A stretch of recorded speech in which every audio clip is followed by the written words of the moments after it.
Does Quran mention beautiful spouses in paradise? Yes, He does. There's no hiding from it. And actually, when I was in my exploring religion phase, this is one of the things that I couldn't answer for myself. Why does God mention this? And actually, of course, none of you sisters have this question, but you know sisters that have this question.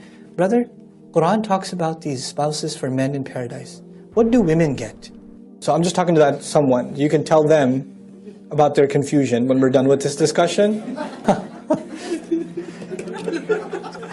But the question actually arose in my mind too. What's the deal with these kinds of like sensual rewards and beautiful women and all of this stuff? And they're physically being described to in a society, men in a society that are exposed to fahsha all the time. The thing that the Prophet fears for his ummah is shamelessness the most. And our religion, compared to any other, is the most conservative and the most restricting when it comes to interactions between men and women. Even the code of people coming and knocking on your door, that they shouldn't just walk into your house. Let the women make the arrangements and be in a separate place and all of that. Like, there's like a proper code. And so much so that there are hours of the day where your children can't walk into the bedroom.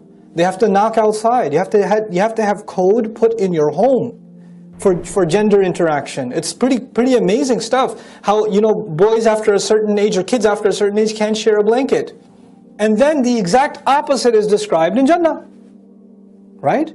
This is a young man, he's got no restrictions, he's got beautiful spouses and this and that, and they're this beautiful and that beautiful, and their attributes are being described. It's only a matter of Allah's brilliant justice that in Jannah, the drinks that we were forbidden, He offers. The joys we denied ourselves, Allah offers and says, look how you held yourself back, here you go, enjoy. Go ahead. I've opened that door for you. So it's actually the reversal of the same restrictions Allah has put on us in this dunya. That's why haya is so important here. You want to party in Jannah, you better watch your haya here. Now, the second issue is Allah described this for men. How come He didn't describe such a thing equivalent for women? We get multiple wives, how come they don't have multiple husbands, etc., etc. If you want to be really crude about it. So, I was asked to conduct an experiment. It was an experiment with a bunch of teenage boys and a bunch of teenage girls. And to both, the question to be asked was, so if you could have anything you want, as many times as you want, without any restrictions, nobody will find out, you won't get any trouble, and it's not going to be, you're not even religiously liable. You could have whatever you want right now, what would it be? Okay? What would it be? And so like about 100 boys are being asked that are teens, and 100 girls are being asked that are teens. The boys have an ijma' in the ummah. There's no like variation. I mean, other than spelling errors, there's no diversity in the answers. The interesting response actually comes from the girls. And by the way, the boys saying that, it confirms what Allah Himself said, subhanahu wa ta'ala. زُيِّنَ لِلنَّاسِ حُبُّ الشَّهَوَاتِ مِنَ النِّسَاءِ. Men were programmed with desire for women. Allah beautified it in them. Done. It's just proof of that. The girls were the interesting answers. Can we have 5 more minutes? Just a couple more minutes. Just two more minutes.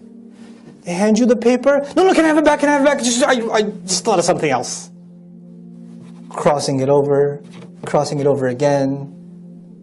And then multiple answers. I can't think of one thing. My favorite answer that was given by multiple sisters, not all of them, but multiple. It depends.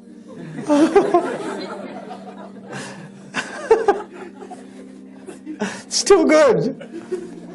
It's too good. I just want to be with my mom. Some said a pony. So like, all kinds of answers.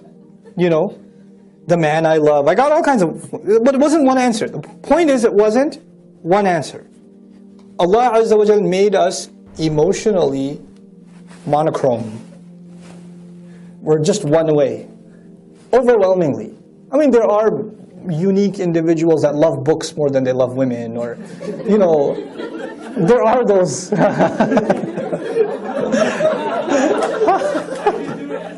How do you do it? How do you do it? Okay. But overwhelmingly, He made us one way. Just one way. And so Allah described it. Now, in my personal opinion, the rewards of women described in Jannah are actually more eloquent. They're more eloquent. I'll share with you an Arabic expression you might be familiar with. رُبَّ سُكُوتٍ أَبْلَغُ مِنْ كَلَامٍ. perhaps silence speaks more loudly than speech. Allah Azza wa Jal is silent on this, not to say that there are no rewards, but they're beyond words. And this happens in the Quran, as a matter of fact. There are rewards for different kinds of deeds, but sometimes there are deeds that are so magnificent to Allah that they can't even be put in words. So what does Allah say about those kinds of deeds? فَأَجْرُهُ عَلَى اللَّهِ. Then the compensation of such a deed is on Allah. Allah will take care of it. That's the reward, by the way, incidentally, that indescribable reward is for someone who forgives somebody. Even if they have had the power to take revenge and they still forgave, then that person gets a reward that can't even be described. Allah just says, I'll take care of him. Ajruhu, it's on Allah. Allah will take care of him. Subhanallah.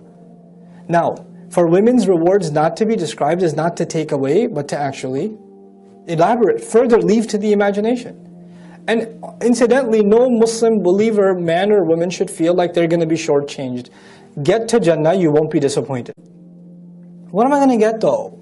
I don't know if I'll like it. You'll like it. What's the proof you'll like it? Surah Fussilat. Surah number 41. Allah Azza wa Jalla says to all of humanity, وَلَكُمْ فِيهَا مَا تَشْتَهِي أَنفُسُكُمْ. You will have whatever you desire. That's open to men and women. Whatever you want will be there. And then some. And then some. وَلَكُمْ فِيهَا مَا تَدَّعُونَ. And whatever you might come across later might pop in your head. You place an order for something later on. Oh wait, but I wanted that too. Fine, you can have that too. You can't just, it's not like you already placed the order, it's non-refundable. You're stuck with it. No, you can change your order. You can order something else. Great. That door is open to both men and to women.